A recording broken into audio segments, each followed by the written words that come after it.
Well, this car was running pretty good yesterday, and now it's not running, and we've got some pretty major issues. I pulled the valve cover, and these three springs are stuck down, so we've got some stuck valves.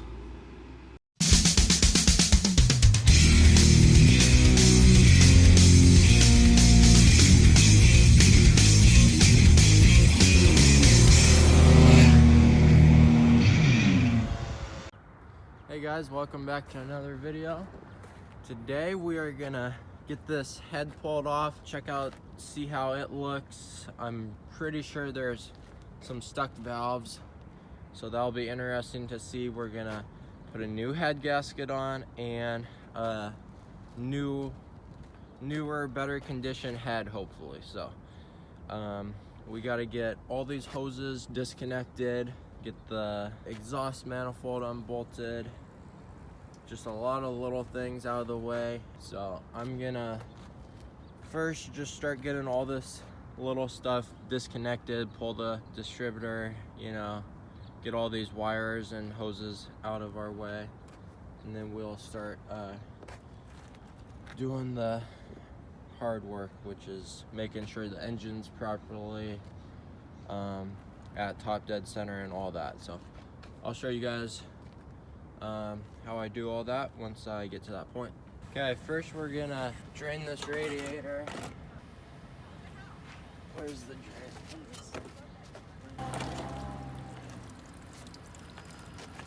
So I got everything disconnected. Got the exhaust pipe taken off. All the radiator lines, different hoses going to the back, heater line down below. Honestly, not too bad of a job. It was like 20 minutes. With the throttle disconnected, all of that. So now I'm gonna get this support off, and then it's like a 12 millimeter and like a 17, I think, maybe. Yeah, so I'm gonna get that off, and then we should be set to get it timed, and then we can start taking the head off. Probably supposed to have the engine kind of jacked up to do this, but I don't know where my jack is, so I'm just gonna hope the engine doesn't fall down.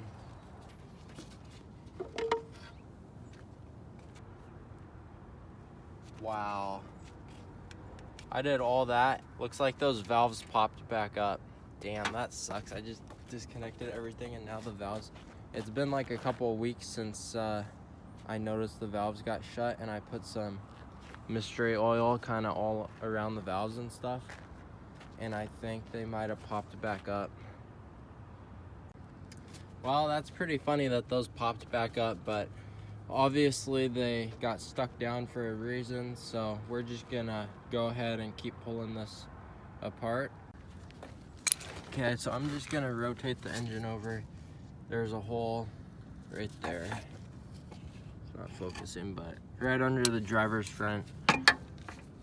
Oh, that's the wrong size. Okay, but anyways, I'm gonna just crank that over till everything is lined up, and I'll show you guys what that looks like. Okay, this is how it should look. You should have the marks somewhat close to with the head, and then down there, the farthest to the right is top dead center, and then those two we can move, and we can also verify because that's pointed to like number 4 or number 1 on the cap. So we know everything is timed properly. So now we can loosen the 2 adjusters for the timing belt. They're right down there, and pull the timing belts off, and then we can start undoing, then we can take the distributor out and start loosening everything up. Okay, the timing belt's loose. Should be able to just slip this off. There we go.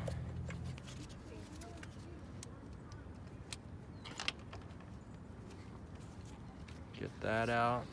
Okay, so first off, we're gonna get the oil pump drive out of our way because there's a head bolt behind it and you can't get to it.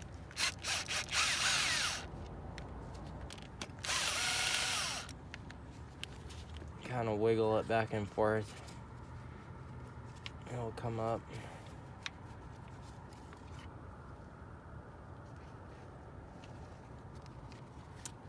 And then you can just pull this drive out. And you want to make sure those little, you can see that little hole right there. There's a hole that goes from the bottom all the way up this tube. And if that's not open, then you won't get enough oil flow up to the top, and that could have caused the problem, I guess. So just want to double check that when you're putting it back in.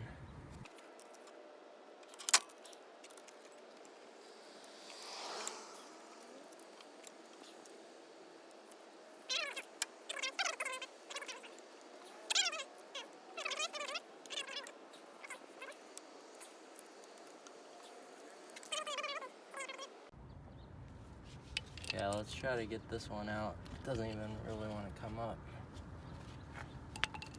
This one's weird. It's got a bunch of spacers and stuff behind it.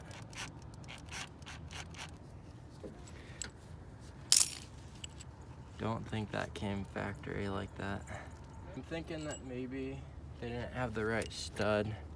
Yep, see, this must be some stud that they, this is just like an aftermarket stud that they got. You can see it's different than the original, so, and it was longer, so they just had to put those spacers in so it was the same length. I think I'm just gonna kind of grab on both sides, and the motor mount's not on this side, so it's gonna be kind of difficult to pull it off without moving the whole engine. Go around the edges and kind of pry everything loose a little bit, and then we should be able to just lift this thing right on out. Seems like it's pretty loose actually, but I'm gonna kind of go around the edges, get it a little bit looser, and we'll pull this thing out. Okay guys, I think we're super close to getting this head pulled off.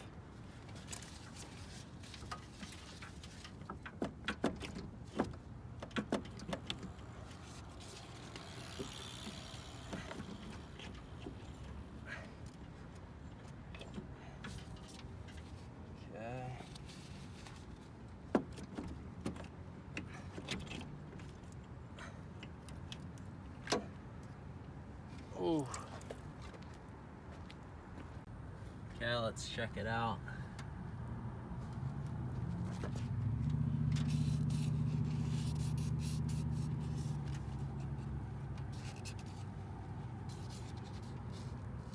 Cylinder walls don't look too bad, I don't think. Top of the pistons, a little bit of carbon, but doesn't look too bad. Let's check this out.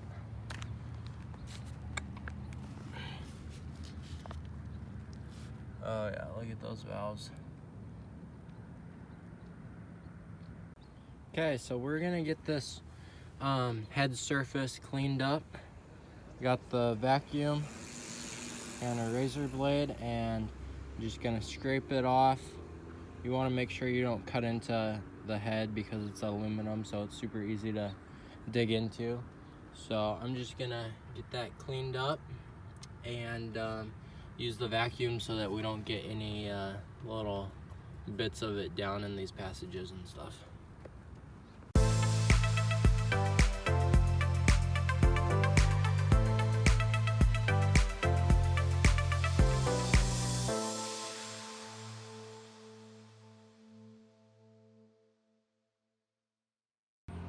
Okay, we got that head surface nice and clean.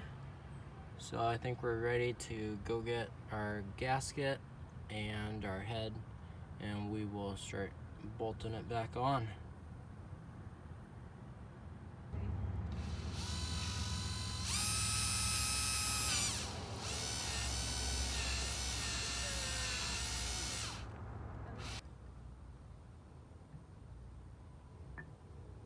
This is screwed up. Oh my god. And it's got that copper stuff on, so everything's stuck to it.